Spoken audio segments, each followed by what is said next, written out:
Hello dear friends, you are on the Ruslan Belov channel and this is the daily analysis of the Ukrainian front. Well, the fighting continues and we continue to study the situation at the front. So friends, over the past 24 hours, there have been a number of positive advances, and the largest gains traditionally came in the area of responsibility of the Vostok Grouping. Another village in the Donipropetrovsk region has been taken, the village of Kalinovsky. Fighters of the Vostok Grouping, as usual, provided footage of objective control, showing flags from different parts of the settlement, thus confirming full and confident control over the village. What is also interesting is that this is already the 14th village in the Donipropetrovsk region to come under Russian control. And what does that mean? That now the Russian army controls more settlements in the Donipropetrovsk region than in the Sumy region.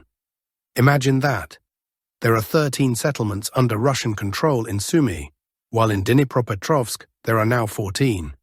Who would have thought that the Russian army would advance so rapidly in this direction? In addition to securing Kalinovsky, the fighters straightened the front and cleared the pocket between Novonikolaevka and Novoivanovka. As for the prospects on this section and where the army will move next, essentially there will be two parallel movements. But these two movements, in fact, pursue the same objective. First, given the capture of Kalinovsky, the army will now move toward Verbov. The distance between Kalinovsky and Verbov is about 4.5 kilometers. I'll say right away, it won't be easy. Yes, Verbov is a small village, but do you see those lakes? Along the perimeter of these lakes, Ukrainian strongpoints are entrenched, so it will take a lot of work to break through to the settlement. The main goal of all this current advance is to reach Vishnev in order to place the Pokrovsky-Huliapole highway under full fire control, thereby cutting off supplies to the entire Huliapole grouping of the Ukrainian army.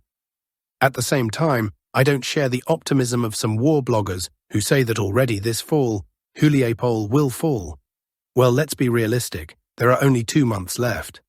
Obviously, in that time the city won't be taken by Russian forces. But by spring, yes. I think there's every chance that by March-April the AFU will lose the city. Though it could even happen this winter. The fighters are moving well here, so I've told you about where the guys will move on this section. But as I said, there's also a parallel movement taking place in the Zaporizhzhia region, also carried out by the fighters of the Vostok Grouping. Here they are now trying to advance to Novohrihorivka, which runs parallel to the movement in the Donipropetrovsk region. On this section, the objectives are several. First, to take Novohrihorivka, and then to advance toward Krasnohorsky and Rybny, thus flanking the Uspanivka rural agglomeration from the north. On paper, it all looks simple and beautiful.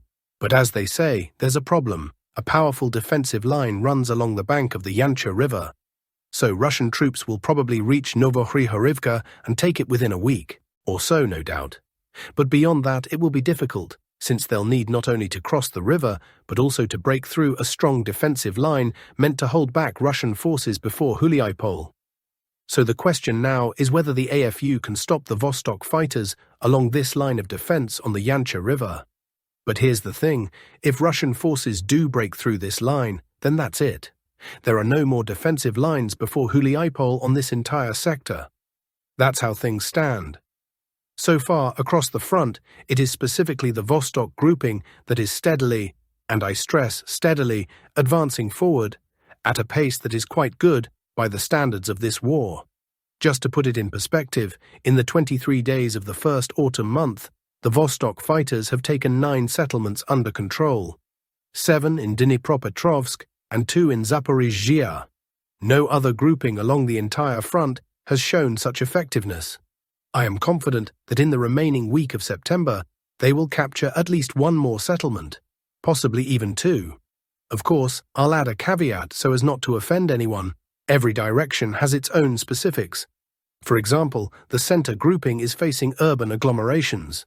Obviously, even if they wanted, they can't demonstrate such rapid progress there. In other places, like hilly terrain, you also won't advance quickly. Everywhere there are nuances. But the fact remains, at this stage it is the Vostok Grouping that is advancing very well and shouldering much of the burden. Now let's move on to other sections of the front. On the Pokrovsky and Dobropilya axes, I have nothing to report. Over the past 24 hours, there have been no territorial advances. Periodic clashes are ongoing in the city, but again, these are not full-scale assault operations. It's more like Russian reconnaissance and sabotage groups ambushing AFU fighters and eliminating them. But the kind of total control that some cartographers are drawing on the maps here, that is not the reality. Real, solid Russian control exists only in certain spots. On the Donipropetrovsk axis, heavy fighting continues along the Shakove-Vladimirovka-Pankivka line. No progress on either side. Where there is progress is on the Kostiantynivka axis. Russian fighters from the Nelipivka side managed to cross the railway, thus breaching AFU defenses that were based along the tracks. They entered the southern part of Pleshcheyevka, and not just on the outskirts. No, they advanced almost 500 meters into the residential area. Pleshcheyevka is a small village, not like Ivanopilia further north. Before the war, just 530 people lived there. So it's a small settlement, and already 1/3 is under Russian control. If the Russian army secures this village soon, then only Ivanopilia will remain as the last AFU defensive node before Kostiantynivka from the northeast. Its fall would mark a full breakthrough of the defenses from that direction. Moving on. On the Chasiv-Yar axis, for now it's quiet. The prospects of advancing here are good, and I'll say this, they are extremely necessary for blocking Kostiantynivka from the north and cutting the last supply road. But so far, silence. Where the front is active, however, is on the Siversk axis. Yesterday I told you in detail how Russian fighters from the Kremina forests crossed the Siversky Donets River and secured positions up to the road leading towards Siversk. Now there are also reports of advances toward the city from the south, still unconfirmed and only at the level of statements from the guys. But there is movement, and just before I started recording this video, the Russian Ministry of Defense made a statement confirming that the settlement of Zaporizhzhia has been captured by Russian troops. We are waiting for objective control footage to verify this.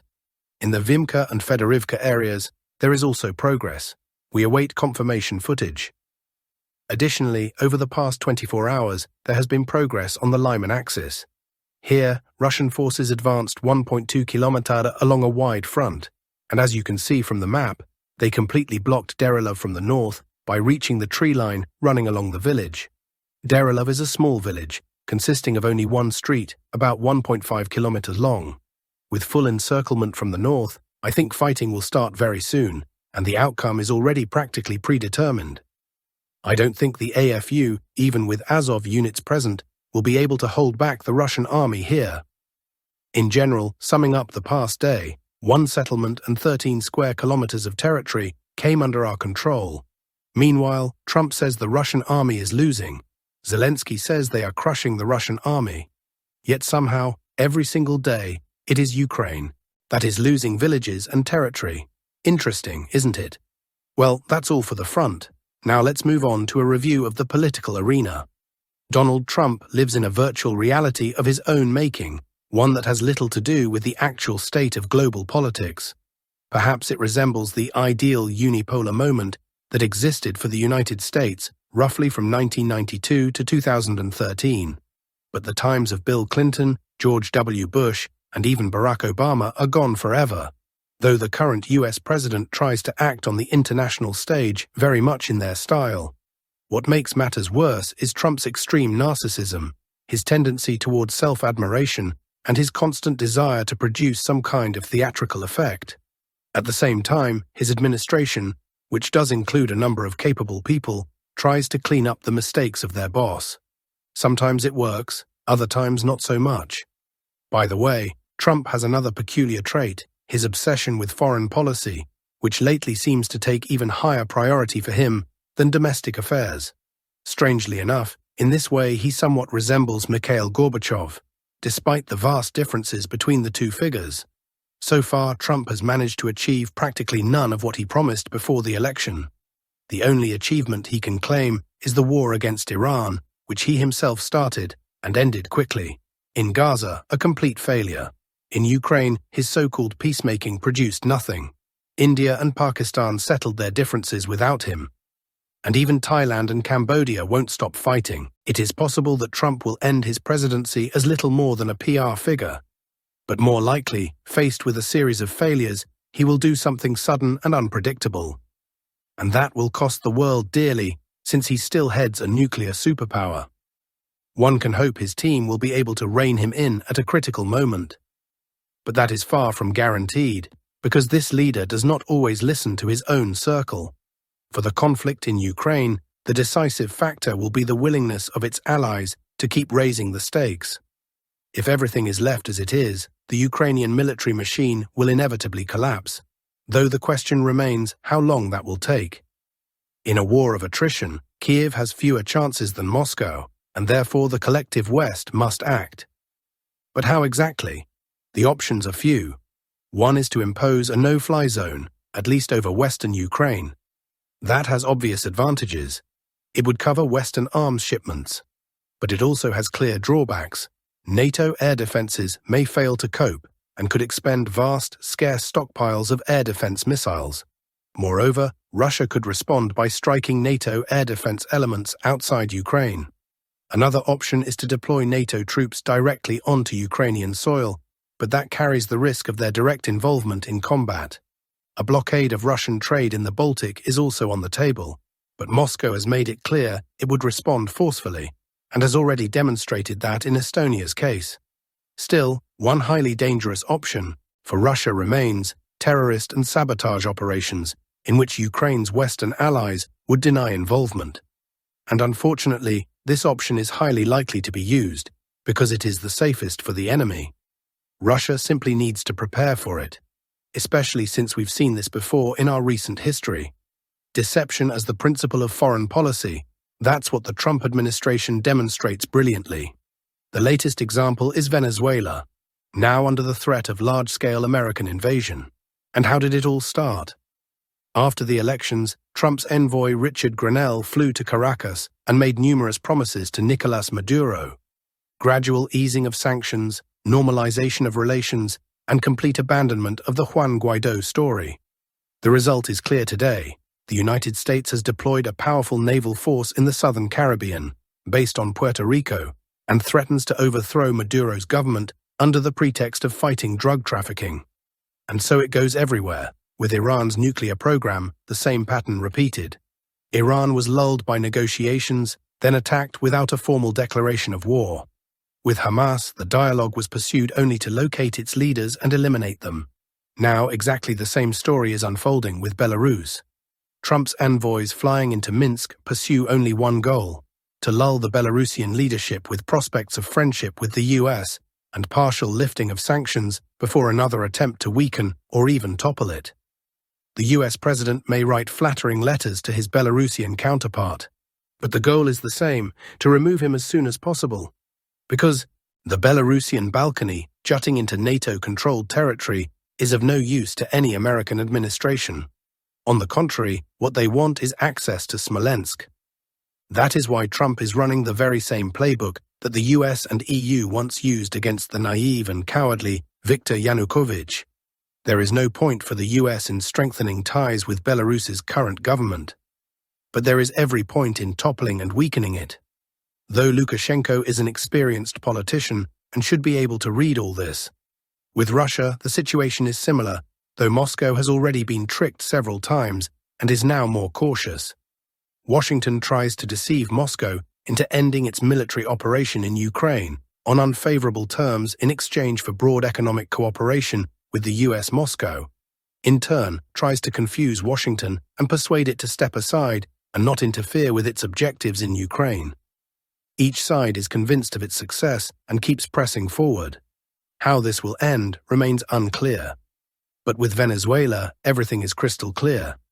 The United States will keep trying to overthrow Nicolás Maduro and any other government it dislikes by force until a military alliance emerges with firm guarantees to counter this policy. In other words, until America's opponents move directly to a strategy of containing the US. That day is still far off, but many are already looking at Venezuela and Iran, believing something must be done. Even Maduro himself regrets that no major Russian or Chinese base is present on his soil, because if Venezuela had treaties with Moscow and Beijing, even one similar to the 1949 Washington Treaty, and hosted allied military infrastructure like Germany does, 50,000 troops, layered air defenses, 300 to 500 combat aircraft, stockpiles of tactical nuclear weapons, then no one would even consider plotting against the Bolivarian Republic. But as it is, we have what we have. As already said, movement toward an anti-NATO is the inevitable course of the Second Cold War, which is now already in full swing. Well, friends, that's all for today's update. Thank you for watching and staying with me until the end. Don't forget to subscribe if you haven't already, so you won't miss the next analysis. Take care and see you tomorrow with a new report from the front.